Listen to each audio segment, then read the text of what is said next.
L'amour avec accent, de la polygamie et de la magie noire dans la vie amoureuse au Bénin. En ville, on va se sentir ici comme à l'occidental. Dans les campagnes, c'est pas du tout ça. Ah non, dans les campagnes, ils sont encore sous l'effet de la tradition pure où la famille qui va diriger la fille vers tel garçon de telle famille, c'est fait entre les parents.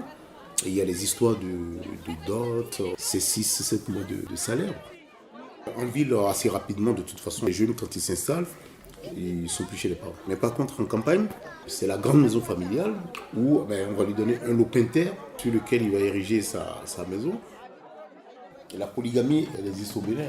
Dans les villes, on voit pratiquement plus, ça se fait de moins en moins. Mais on va un peu dans les campagnes, on va tomber sur un monsieur qui va avoir 3, 4, 5 femmes. Elles ont chacun leur maison. Le lundi, par exemple, c'est telle femme, c'est la femme X qui va s'occuper de l'homme. Et le lendemain, c'est une autre femme.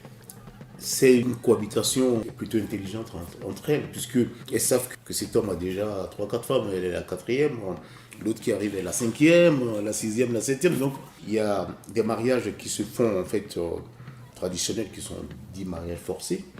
Donc c'est la famille qui va dire, mais toi tu vas épouser un tel monsieur, et ce monsieur-là, et soit il n'est pas du tout marié, soit il a déjà 3-4 femmes. Quoi. Donc il y a un monsieur qui a 93 enfants, je crois. Il a peut-être 22 femmes, quelque chose comme ça.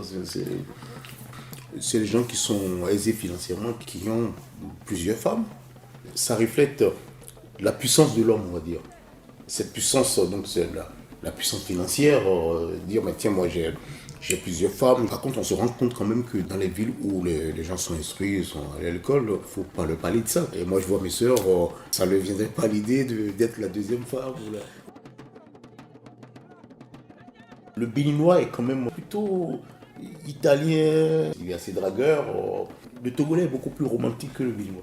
Par contre, le Nigérian, qui est plutôt de culture anglophone, là, c'est le machisme pur et dur. La femme, on la siffle. Si elle ne vient pas, mais on l'insulte. Les femmes des pays anglophones, elles sont quand même beaucoup plus... Alors, est-ce que c'est lié à l'hypermatisme des hommes? Dans l'approche sexuelle, tout ça, elles vont aller beaucoup plus facilement vers l'homme et se livrer. Mais une femme béninoise, une femme togolaise, tu dois draguer, redraguer, draguer avant qu'elle vienne vers toi, quoi. La française, elle est quand même, elle est beaucoup plus ouverte dans l'approche. Quand il y a quelque chose qui ne va pas, la femme, elle va te le dire, elle va te le dire mais de but en blanc, elle va te le balancer. Au Bénin, ça va être plutôt sur la retenue. Mais par contre, le jour où ça explose, ah oui, là, c'est tout qui sort, là.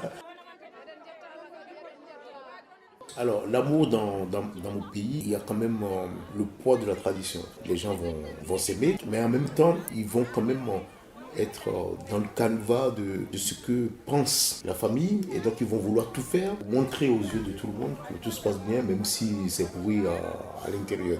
Là, il n'y a plus d'amour, quoi, mais ils restent ensemble parce que... Au Bénin, en fait, on ne va pas dire qu'il y a beaucoup de divorces. C'est comme en France dans les années 50-60 où les gens, même s'il n'y a plus rien entre eux, ils restent ensemble parce qu'il y a les enfants. Les femmes, elles sont tolérantes en fait. La polygamie est acceptée et elles savent que les hommes peuvent aller voir à gauche, à droite. Elles peuvent très bien être au parfum, mais ce n'est pas pour autant qu'elles vont demander le divorce. Le berceau du vaudou, c'est le Bénin en fait. Il y a des fétichistes qui vont concocter des mélanges de plantes en disant ah tiens mais si tu prends ça, tu seras l'homme le plus viril. Les gens y croient. Les gens se soignent déjà beaucoup par les plantes. On dit oui mais là ça marche plus bien, je sais pas trop. Et puis l'autre va lui dire mais tiens va voir un tel monsieur là qui habite, il va te donner telle plante, tu vas voir ça va repartir.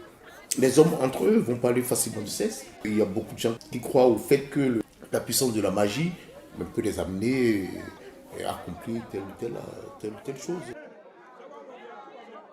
Il y a le mari, il soupçonnait que sa femme voyait quelqu'un, mais il n'a pas la preuve. Donc, qu'est-ce qu'il a fait? Il a été voir le marabout qui lui a donné un griki. Donc, il a préparé le griki sur sa femme. Et quand ils ont fait l'acte, ils sont restés collés. Il ne pouvait plus bouger jusqu'à ce que le monsieur arrive. Il les a découverts comme ça. Et il dit oui, c'est moi seul qui ai l'antidote pour vous décoller. Maintenant, vous devez me demander, mais le pardon inoubliable, c'est bien fait pour vous. Maintenant, je vous ai attrapé, mais vous allez rester comme ça jusqu'à ce que je décide. Il y a des choses qui se racontent.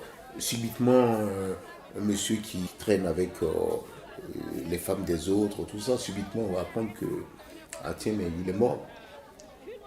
On dit oui, parce qu'il y a mais le monsieur d'une telle femme, mais il lui a fait le griller, quoi, et que c'est ça qui est mort. Pas la faute, mais peut-être qu'il est mort d'une mort naturelle.